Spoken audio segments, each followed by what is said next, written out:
Alam mo ba, may gwardiya na nakakita ng debut sa rooftop ng abandonadong kondo at hinila siya ng patay na debutant para sumayaw? Noong unang gabi ni Ben bilang gwardiya sa lumang condominium sa Quezon City, sinabi sa kanya ng kapitan na bawal ang umakyat sa rooftop pagkatapos ng hating gabi.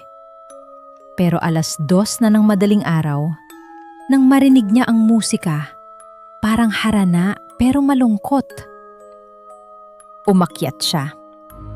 Alam mo, doon niya nakita ang isang debut party.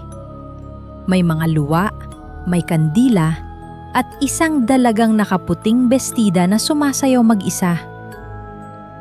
Tumingin sa kanya ang babae. Kuya Guard, tawag nito. 8 na lang ang rosas ko.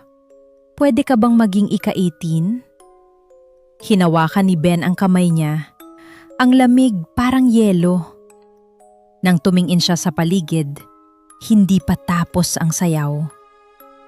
Panuuri ang part 2 para malaman kung ano ang sumunod.